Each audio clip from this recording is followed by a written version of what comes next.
Selamat pagi anak-anak, apa kabar kalian semua? Semoga Ibu jumpai kalian dalam keadaan sehat ya. Nah, pagi ini kita kembali belajar tentang tema 2, subtema 1, dan pembelajaran. Tujuan pembelajaran kita pagi ini adalah yang pertama, kalian dapat menjelaskan akibat tidak melaksanakan tanggung jawab. Yang kedua, kalian dapat menceritakan pengamatan akibat tidak melaksanakan tanggung jawab. Yang ketiga, kalian akan dapat mengidentifikasi informasi dari dalam sebuah teks. Kita masuk ke materi yang pertama, yaitu akibat tidak adanya tanggung jawab dalam masyarakat. Nah, minggu kemarin kita sudah belajar tentang hak, kewajiban, dan tanggung jawab. Kemudian selanjutnya juga hubungan antara hak, kewajiban, dan tanggung jawab. Nah, hari ini kita akan melanjutkan pembelajaran tentang akibat tidak adanya tanggung jawab dalam masyarakat. Apa yang terjadi? Ya, oke. Tanggung jawab. Apakah itu tanggung jawab? Kalian masih ingat? Ya, betul sekali.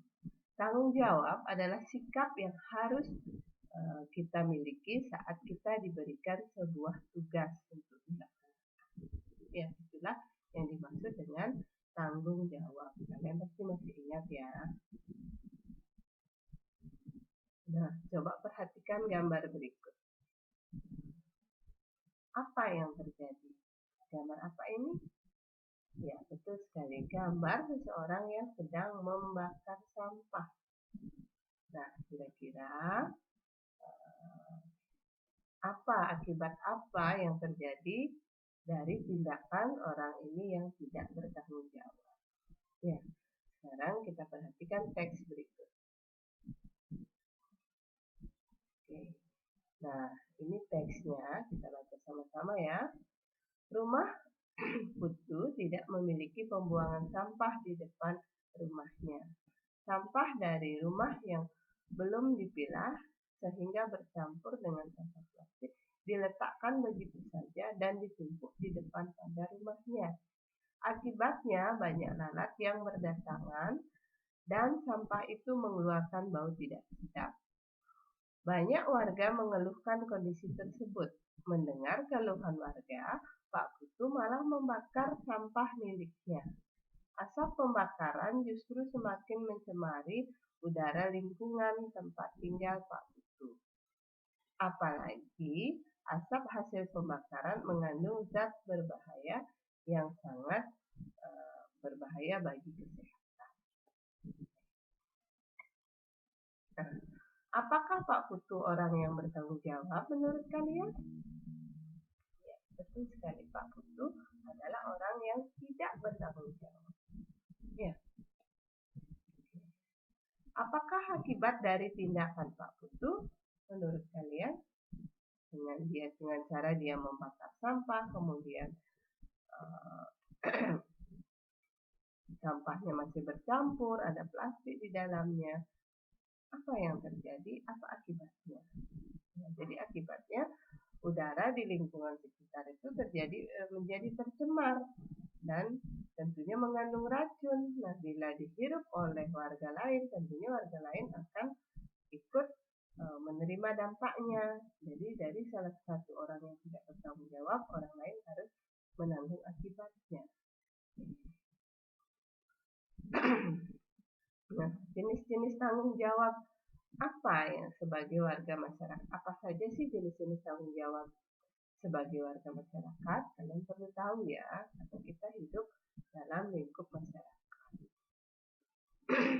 Yang pertama, memelihara keamanan dan ketertiban hidup bermasyarakat. Seperti tadi, kalian harus, apa yang kita lakukan itu, kita pastikan itu mementingkan keamanan dan ketertiban hidup bersama. Tentunya ada aturan-aturan dibuat dalam masyarakat ya. Misalnya membuang sampah harus dipilah atau buang sampah di tempat yang tertutup, tergantung aturan di setiap banjar atau desa masing-masing ya. Nah, yang kedua, menjaga dan memelihara rasa persatuan dan kesatuan dalam masyarakat. Ya.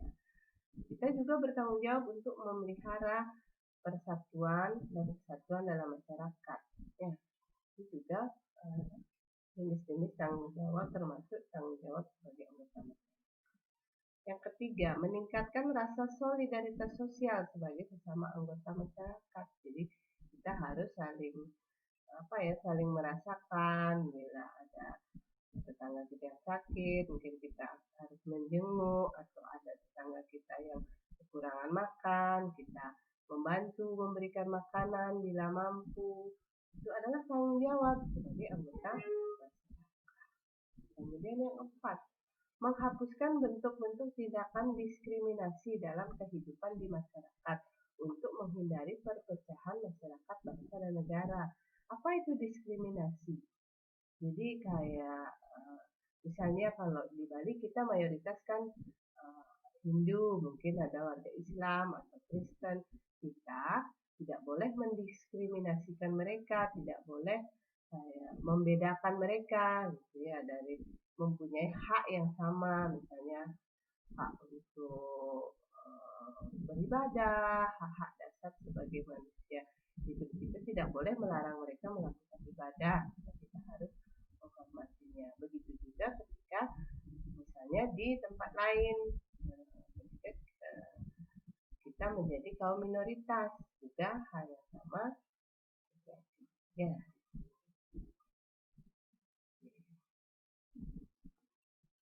Nah, sekarang coba kalian perhatikan gambar ini.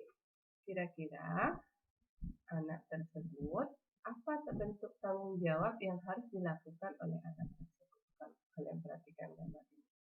Apa akibatnya bila tanggung jawab tersebut tidak dilaksanakan olehnya? Kalian jawab ya jawaban kalian ya. Kemudian yang kedua, amati sebuah contoh akibat tidak melaksanakan tanggung jawab di lingkunganmu. Jadi kalian akan mencari contoh orang atau seseorang yang tidak melaksanakan tanggung jawab di lingkunganmu. Kemudian ceritakan hasil pengamatanmu, tulis, kemudian foto. Ya. Nah, selanjutnya kalian akan mengidentifikasi informasi penting dalam teks. Kita sudah pernah belajar ya sebelumnya. Itu kalian mencari informasi penting dalam sebuah teks melalui paragraf per paragraf dengan cara menggunakan kata tanya, misalnya apa, mengapa, di mana, siapa, ya. Bentuklah dalam sebuah peta pikiran. Nanti kalian coba lagi latih yang ini ke dalam bentuk peta pikiran. Ya. Misalnya, Ibu contohkan yang pertama. Seringkali kita menjumpai kawasan tanpa rokok atau KTR di beberapa tempat, terutama di kota besar yang memiliki tempat-tempat untuk umum. KTR merupakan bagian dari program tata ruang yang bertujuan untuk mengurangi tingkat pencemaran lingkungan yang disebabkan oleh pencemaran udara. Nah, kalian akan membuat sebuah peta pikiran serupa dengan ini. Modelnya boleh kalian rubah ya nanti. Nah, Ibu contohkan untuk paragraf pertama, yaitu apakah tujuan dari KTR? Jawabnya untuk mengurangi pencemaran lingkungan yang disebabkan oleh pencemaran udara. Nah, itulah salah satu contoh hal penting yang dapat di paragraf 1. Sekarang kalian silahkan lanjutkan untuk 4 paragraf selanjutnya. Setelah itu kalian setor ke Bu Guru ya hasilnya. Nah, sampai di sini dulu ya. Semoga kalian mengerti penjelasan singkat Bu Guru tentang yang pertama, kalian nanti kita sudah belajar tapi tidak melakukan tanggung jawab. Kemudian mengidentifikasi teks. Terima kasih. Sampai jumpa.